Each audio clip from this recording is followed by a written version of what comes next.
നമസ്കാരം സുഹൃത്തുക്കളെ.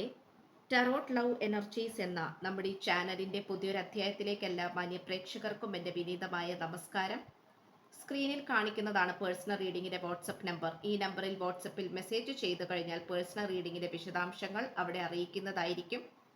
നമ്മുടെ ചാനൽ ആദ്യമായിട്ടാണ് കാണുന്നതെങ്കിൽ ദയവായി ഒന്ന് സബ്സ്ക്രൈബ് ചെയ്യുക.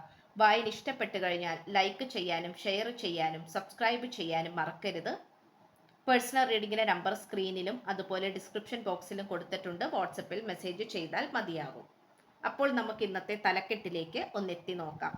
എനിക്ക് നിന്നെ കാണണം. നിങ്ങളുമായി മനസ്സ് തുറന്ന് സംസാരിച്ചാൽ മാത്രമേ ഈ വ്യക്തിക്ക് സമാധാനം ലഭിക്കുകയുള്ളൂ. ഈ ഒരു വായനയാണ് നമ്മൾ ഇന്ന് ചെയ്യുവാനായിട്ട് പോകുന്നത്. യഥാർത്ഥത്തിൽ ഈ വ്യക്തി നിങ്ങൾക്ക് മുന്നിൽ പ്രത്യക്ഷപ്പെടാനും നിങ്ങൾക്ക് മുന്നിൽ വരാനും മനസ്സ് തുറന്ന് സംസാരിക്കുവാനും താല്പര്യപ്പെടുന്നുണ്ടോ? എന്താണ് ഈ വ്യക്തിയുടെ മാനസികപരമായ നിലപാട്? ഇതൊക്കെയാണ് നമ്മൾ ഇന്ന് നോക്കാനായിട്ട് പോകുന്നത്. സുഹൃത്തുക്കളെ, ഇന്നത്തെ വായനയിൽ നമുക്ക് കാണാൻ കഴിയുന്ന ഒരു കാര്യം എന്ന് പറയുന്നത്, ഈ വ്യക്തിക്ക് നിങ്ങളുടെ അടുത്തേക്ക് വരാൻ വേണ്ടിയിട്ടുള്ള വളരെയധികം വെമ്പൽ കൊണ്ടുകൊണ്ടിരിക്കുന്ന ഒരു സാഹചര്യമായിട്ടാണ് കാണപ്പെടുന്നത്. വെമ്പൽ കൊള്ളുക എന്ന് പറയും. അതായത് നിങ്ങളുടെ അടുത്തേക്ക് വരാൻ വേണ്ടി മനസ്സ് ഇങ്ങനെ നിർബന്ധിച്ചു കൊണ്ടേയിരിക്കുക. ഈ ഒരു സാഹചര്യത്തിലൂടെയാണ് ഈ വ്യക്തി കടന്നു പോയിക്കൊണ്ടിരിക്കുന്നത്. ഈ വ്യക്തിയുടെ ജീവിതത്തിൽ ഒരുപാട് നേട്ടങ്ങൾ ഇതിനോടകം ഉണ്ടായിട്ടുണ്ട്. സാമ്പത്തിക പരമായിട്ടായിരിക്കാം, അല്ലെങ്കിൽ മറ്റേതെങ്കിലും തരത്തിലോ ഈ വ്യക്തിക്ക് വിജയം വന്നു ചേർന്നതായി കാണപ്പെടുന്നുണ്ട്.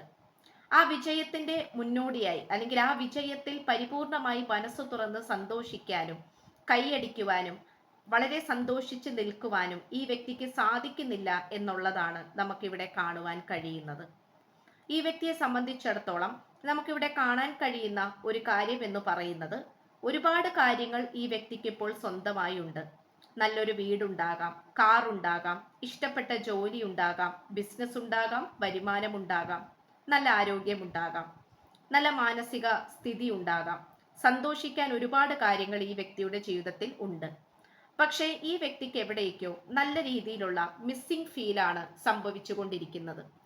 മിസ്സിംഗ് ഫീൽ എന്ന് പറയുമ്പോൾ, നിങ്ങളെക്കുറിച്ച് ഓർക്കുമ്പോൾ തന്നെയാണ് ഈ വ്യക്തിക്ക് നിങ്ങളെ നഷ്ടപ്പെട്ടു പോയി, അല്ലെങ്കിൽ നിങ്ങളെ നഷ്ടപ്പെട്ടു പോകുമോ എന്നുള്ള പേടിയാണ് ഈ വ്യക്തിയുടെ മനസ്സിലേക്ക് വന്നുകൊണ്ടിരിക്കുന്നത്. ഈ പേഴ്സണെ സംബന്ധിച്ചിടത്തോളം ഈ വ്യക്തി പല വിധത്തിലും നിങ്ങളുടെ അടുത്തേക്ക് വന്നു ചേരുവാൻ വേണ്ടി ശ്രമിക്കുന്നുണ്ട് എന്നുള്ളതാണ്. അതുകൊണ്ട് തന്നെ നമുക്കിവിടെ കാണാൻ കഴിയുന്ന ഒരു കാര്യം എന്ന് പറയുന്നത്, ഈ വ്യക്തിയുടെ ജീവിതത്തിന്റെ ഒരു ഭാഗമാക്കാനായിട്ട് ഈ വ്യക്തി ആഗ്രഹിക്കുന്നുണ്ട്. അതായത് നിങ്ങളെ ഈ വ്യക്തിയുടെ ജീവിതത്തിന്റെ പ്രധാനപ്പെട്ട ഒരു ഭാഗമാക്കുവാനും ഈ വ്യക്തിയുടെ നല്ല പാതിയാക്കുവാനും ഈ വ്യക്തി താല്പര്യപ്പെടുന്നു. ഈ വ്യക്തിയെ സംബന്ധിച്ചിടത്തോളം എല്ലാ തരത്തിലും നിങ്ങളുമായി മാറി നിന്നിട്ട് പോലും ഈ വ്യക്തിക്ക് സമാധാനപരമായിട്ടുള്ള ഒരു ജീവിതം പടുത്തുയർത്താൻ സാധിച്ചിട്ടില്ല. ഈ വ്യക്തി വിചാരിച്ചത് നിങ്ങളില്ലെങ്കിലും, അല്ലെങ്കിൽ നിങ്ങളില്ലാതെ ഈ വ്യക്തിക്ക് നന്നായി ജീവിക്കാൻ സാധിക്കും എന്നൊക്കെയാണ് ഈ പേഴ്സൺ വിചാരിച്ചിരുന്നത്. എന്നാൽ ഈ പേഴ്സന്റെ പ്രതീക്ഷകളെയെല്ലാം മുഴുവനുമായി തെറ്റിച്ചുകൊണ്ട് തന്നെ ഈ വ്യക്തിക്ക് നിങ്ങളുടെ അടുത്തേക്ക് വരാൻ വേണ്ടിയിട്ട് തന്നെയാണ് സാഹചര്യങ്ങൾ സംഭവിച്ചുകൊണ്ടിരിക്കുന്നത്. അല്ലെങ്കിൽ നിങ്ങളുമായിട്ട് പലതരത്തിലും സ്നേഹബന്ധത്തിൽ പോകാൻ വേണ്ടിയിട്ടുള്ള സാഹചര്യങ്ങളും സന്ദർഭവുമാണ് ഈ വ്യക്തിയുടെ ജീവിതത്തിൽ ഉണ്ടായിക്കൊണ്ടിരിക്കുന്നത്. ഈ ഒരു സാഹചര്യത്തെ ഈ വ്യക്തി വളരെയധികം ദുഃഖത്തോടെയാണ് മറികടക്കാൻ ശ്രമിച്ചുകൊണ്ടിരിക്കുന്നത്. എന്തിനു വേണ്ടിയാണ് ഞാൻ കരയുന്നത്? എന്തിനു വേണ്ടിയാണ് ഞാൻ വിഷമിക്കുന്നത്? എന്തിനാണ് ഞാൻ ഇങ്ങനെ മിസ്സിങ് ചെയ്യുന്നത്? എന്തിനാണ് ഞാൻ നിന്നെ സ്നേഹിച്ചത്, അല്ലെങ്കിൽ ഞാൻ നിന്നെ കുറിച്ച് ചിന്തിക്കുന്നത്? എത്രമാത്രം ചിന്തിക്കണ്ട എന്ന് വിചാരിച്ചാൽ പോലും എന്തുകൊണ്ടാണ് നിന്നെക്കുറിച്ചുള്ള ചിന്തകൾ എൻ്റെ മനസ്സിൽ വന്നുകൊണ്ടിരിക്കുന്നത്? ഇത്തരത്തിലുള്ള ചോദ്യങ്ങളാണ് ഈ വ്യക്തിയുടെ മനസ്സിൽ ഉയർന്നു വന്നുകൊണ്ടിരിക്കുന്നത്. ഇതിൽ പല ചോദ്യങ്ങൾക്കുമുള്ള ഉത്തരം ഈ വ്യക്തിക്കില്ല എന്നുള്ളതാണ് മറ്റൊരു സത്യാവസ്ഥ. ഈ വ്യക്തിയെ സംബന്ധിച്ചിടത്തോളം ഈ വ്യക്തി നല്ല രീതിയിൽ തന്നെ ജീവിച്ച് മുന്നോട്ട് പോകാൻ വേണ്ടി ശ്രമിച്ചുകൊണ്ടിരിക്കുകയാണ്. പക്ഷെ നിങ്ങളുടെ സാന്നിധ്യമില്ലാതെ ഈ വ്യക്തിയെ കൊണ്ട് അതിനൊന്നും സാധിക്കുന്നില്ല എന്നുള്ളത് മറ്റൊരു പരിതാപകരമായ ഒരവസ്ഥ തന്നെയാണ്. ഇവിടെ ഏറ്റവും കൂടുതൽ വിജയത്തിലേക്ക് വന്നുകൊണ്ടിരിക്കുന്നത് ഈ വായന കണ്ടുകൊണ്ടിരിക്കുന്ന പ്രേക്ഷകരായ നിങ്ങൾ തന്നെയാണ്. കാരണം ഈ വ്യക്തി ഓരോ നിമിഷത്തിലും, എത്ര സൗഭാഗ്യങ്ങൾ കൂടെ ഉണ്ടായിട്ടുണ്ടെങ്കിൽ പോലും ഓരോ നിമിഷത്തിലും നിങ്ങളെക്കുറിച്ച് ഓർത്ത് വിഷമിക്കുന്നുണ്ടെങ്കിൽ ഉറപ്പായിട്ടും നിങ്ങളുടെ സ്നേഹം അത്രമാത്രം ഈ വ്യക്തിയുടെ ഹൃദയത്തിൽ ആഴത്തിൽ പതിഞ്ഞു പോയിട്ടുണ്ട് എന്നുള്ളത് തന്നെയാണ് നമുക്കിവിടെ കാണുവാൻ സാധിക്കുന്നത്. അതുകൊണ്ട് തന്നെ ഇവിടെ ആർക്കേഞ്ചൽ ഗബ്രിയേൽ മാലാഖയുടെ സാന്നിധ്യമാണ് ഈ വ്യക്തിയിൽ രൂപപ്പെട്ടിട്ടുള്ളത്. അതുകൊണ്ട് തന്നെ ഈ വ്യക്തിക്ക് നിങ്ങളുമായി മനസ്സ് തുറക്കണം, മനസ്സ് തുറന്ന് സംസാരിക്കണം എന്നുള്ളൊരു ചിന്താഗതിയിലൂടെയാണ് ഈ വ്യക്തി ഇപ്പോൾ കടന്നു പോയിക്കൊണ്ടിരിക്കുന്നത്. ഈ വ്യക്തിയുടെ ഹൃദയം ഈ വ്യക്തിയോട് പറഞ്ഞുകൊണ്ടിരിക്കുന്നത്, നീ എങ്ങനെയെങ്കിലും അവരുടെ അടുത്തേക്ക് പോയി മിണ്ടൂ, അതായത് നിങ്ങളുടെ അടുത്തേക്ക് വരൂ, നിങ്ങളോട് സംസാരിക്കൂ, മനസ്സ് തുറന്ന് സംസാരിക്കൂ എന്നിങ്ങനെയുള്ള കാര്യങ്ങളെക്കുറിച്ചാണ് ഈ വ്യക്തിയുടെ മനസ്സ് പറഞ്ഞുകൊണ്ടിരിക്കുന്നത്. അങ്ങനെ പറയിപ്പിക്കുന്നത് തീർച്ചയായും ആർക്കേഞ്ചൽ ഗബ്രിയേൽ മാലാഖ തന്നെയാണ് എന്നുള്ള രീതിയിലാണ് നമുക്കിവിടെ കാണുവാൻ സാധിക്കുന്നത്. ഈ വ്യക്തിയെ സംബന്ധിച്ചിടത്തോളം ജീവിതത്തിന്റെ സമാധാനപരമായിട്ടുള്ള ലയത്തിലൂടെ മുന്നോട്ട് പോകണമെങ്കിൽ, ലയിച്ചു ചേരണമെങ്കിൽ നിങ്ങൾ കൂടെ ഉണ്ടായാലേ തീരൂ എന്നുള്ള ഒരു ചിന്താഗതിയിലേക്കാണ് ഈ വ്യക്തി ഇപ്പോൾ വന്നുകൊണ്ടിരിക്കുന്നത്. ഈ വ്യക്തി ഇപ്പോൾ മാനസിക സ്വാതന്ത്ര്യത്തിനും മാനസികപരമായ സമാധാനത്തിനും ഏറ്റവും കൂടുതൽ താല്പര്യപ്പെടുന്നു. ഈ വ്യക്തിയുടെ ഭാഗത്ത് നിന്നും പലതരത്തിലുള്ള തെറ്റുകൾ ഉണ്ടായിട്ടുണ്ട്. ആ തെറ്റുകളെ കുറിച്ചൊക്കെ ഓർത്ത് ഈ വ്യക്തി ദുഃഖിക്കുന്നുണ്ട് എന്നുള്ളത് മറ്റൊരു സത്യമാണ്. കുറച്ചു നേരം ദുഃഖിച്ചു കഴിയുമ്പോൾ ഈ വ്യക്തി തന്നെ ചിന്തിക്കും, എന്തിനാണ് ഞാൻ ഇങ്ങനെ വേദനിക്കുന്നത്, അല്ലെങ്കിൽ ഇങ്ങനെ വേദനിച്ചിട്ട് എന്ത് നേട്ടമാണ് അതുകൊണ്ടുണ്ടാവുന്നത്. കഴിവതും നേരത്തെ തന്നെ നിങ്ങളുടെ അടുത്തേക്ക് വന്ന് നിങ്ങളോടൊപ്പം ജീവിച്ച് ഇനിയുള്ള ജീവിതം ജീവിച്ച് തീർക്കണം എന്നുള്ളൊരു ചിന്താഗതിയാണ് ഈ വ്യക്തിക്കുള്ളത്. അതുമാത്രമല്ല, നമുക്കിവിടെ കാണാൻ സാധിക്കുന്ന ഒരു കാര്യമെന്ന് പറയുന്നത്, നിങ്ങളുമായിട്ടുള്ള പ്രണയബന്ധം ഉണ്ടായിരിക്കുമ്പോൾ തന്നെ ഈ വ്യക്തിക്ക് പല വിധത്തിലും നിങ്ങളുമായി പൊരുത്തപ്പെട്ടു പോകാൻ സാധിച്ചിരുന്നില്ല എന്നുള്ളത് കാണിക്കുന്നുണ്ട്. നിങ്ങൾ എത്രമാത്രം അഡ്ജസ്റ്റ് ചെയ്യാനും നല്ല രീതിയിൽ തന്നെ താഴ്മയോടെ നിൽക്കാൻ തയ്യാറായാൽ പോലും ഈ വ്യക്തി ഓരോ പ്രശ്നങ്ങൾ ഉണ്ടാക്കി നിങ്ങളുടെ അരികത്ത് നിന്നും മാറിപ്പോകുമായിരുന്നു. ഈ വ്യക്തിയുടെ സ്വാർത്ഥതയായിരുന്നു അവിടെ ഏറ്റവും കൂടുതൽ വലുതായിട്ട് ഉണ്ടായിരുന്നത്.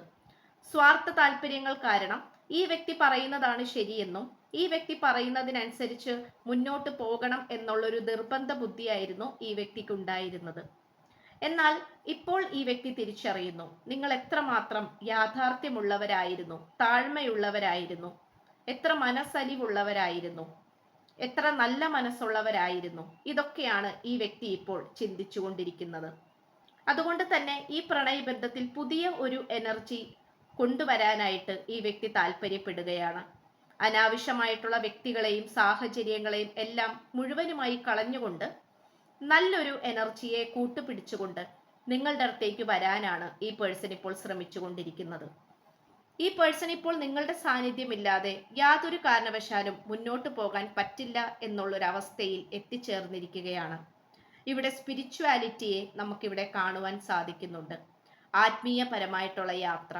ഈ ഒരു യാത്ര ഈ വ്യക്തിക്ക് ലഭിച്ചിട്ടുള്ളത് ഈ പ്രണയബന്ധത്തിലൂടെ മാത്രമാണ്. നിങ്ങളുമായിട്ടുള്ള പ്രണയബന്ധത്തിലൂടെയും നിങ്ങളുടെ സ്നേഹസമ്പന്നമായിട്ടുള്ള വാക്കുകളിലൂടെയും പ്രവർത്തികളിലൂടെയും മാത്രമാണ് ഈ വ്യക്തിക്ക് അത് തിരിച്ചറിയാൻ സാധിച്ചിട്ടുള്ളത്. അതുകൊണ്ട് ഈ വ്യക്തിയെ സംബന്ധിച്ചിടത്തോളം എല്ലാ തരത്തിലുമുള്ള മാറ്റങ്ങൾക്കും കാരണമായിട്ടുള്ളത് നിങ്ങൾ മാത്രമാണ്. നിങ്ങളുടെ സാന്നിധ്യത്തിലൂടെ മാത്രമാണ് ഈ വ്യക്തിക്ക് ഒരുപാട് ആത്മീയപരമായിട്ടുള്ള മാറ്റങ്ങൾ ലഭിച്ചിട്ടുള്ളത് എന്നുള്ളത് മനസ്സിലാക്കുന്നു. ആത്മാർത്ഥമായിട്ടുള്ള പ്രണയവും അനുഭവിച്ചറിയാൻ സാധിച്ചിട്ടുണ്ടെങ്കിൽ അത് നിങ്ങളിലൂടെ മാത്രമാണെന്നും ഈ വ്യക്തി തിരിച്ചറിയുന്നുണ്ട്. ഇത്രയും കാര്യങ്ങൾ തിരിച്ചറിയാൻ ഒരുപാട് നാളുകൾ എടുത്തു എന്നും ഈ വ്യക്തി തിരിച്ചറിയുന്നു. എന്തു തന്നെയായാലും ഈ ഒരു തിരിച്ചറിവ് ഏറ്റവും വലുത് തന്നെയാണ്. ഇവിടെ വിജയിക്കുന്നത് നിങ്ങളും നിങ്ങളുടെ പ്രണയബന്ധവും തന്നെയാണ്. നിങ്ങളുടെ പ്രണയമാണ്. ഈ വ്യക്തി അപ്പോഴും തോറ്റു പോവുകയാണ് ചെയ്യുന്നത്. കാരണം ഈ വ്യക്തി എപ്പോഴും പ്രാക്ടിക്കലായി ചിന്തിക്കുന്ന വ്യക്തിയാണ്. എന്നാൽ നിങ്ങളാണെങ്കിലോ മനസ്സുകൊണ്ടും ആത്മാർത്ഥ സ്നേഹം കൊണ്ടും ചിന്തിക്കുന്ന വ്യക്തികളാണ്. ആത്മാർത്ഥ സ്നേഹത്തിന് മാത്രമാണ് എന്നും വിലയുള്ളൂ. അത് ചിലപ്പോൾ കുറച്ചു നാള് പരാജയപ്പെട്ട് കിടക്കേണ്ടി വന്നേക്കാം. പക്ഷെ അവസാനം വിജയം ആത്മാർത്ഥതയുള്ളവരുടെ കൂടെയായിരിക്കും. ഇതിലൂടെ ഈ വ്യക്തി തിരിച്ചറിയുന്നതും അത് തന്നെയാണ്. ഇത്രയുമാണ് നമുക്ക് ഇന്നത്തെ വായനയിൽ ലഭിച്ചിട്ടുള്ളത്. സ്ക്രീനിൽ കാണിക്കുന്ന നമ്പറാണ് വാട്സപ്പ് നമ്പർ. ഈ നമ്പറിൽ വാട്സപ്പിൽ മെസ്സേജ് ചെയ്തു കഴിഞ്ഞാൽ പേഴ്സണൽ റീഡിങ്ങിന്റെ വിശദാംശങ്ങൾ അവിടെ അറിയിക്കുന്നതായിരിക്കും. ചാനൽ ആദ്യമായിട്ടാണ് കാണുന്നതെങ്കിൽ ഉറപ്പായിട്ടും ഒന്ന് സബ്സ്ക്രൈബ് ചെയ്യുക. വായന ഇഷ്ടപ്പെട്ടു കഴിഞ്ഞാൽ ലൈക്ക് ചെയ്യാനും ഷെയർ ചെയ്യാനും സപ്പോർട്ട് ചെയ്യാനും മറക്കരുത്. അപ്പോൾ പുതിയൊരു അധ്യായത്തിൽ കാണുന്നതുവരേക്കും എല്ലാ മാന്യ പ്രേക്ഷകർക്കും എൻ്റെ വിനീതമായ നന്ദി, നമസ്കാരം. God bless you.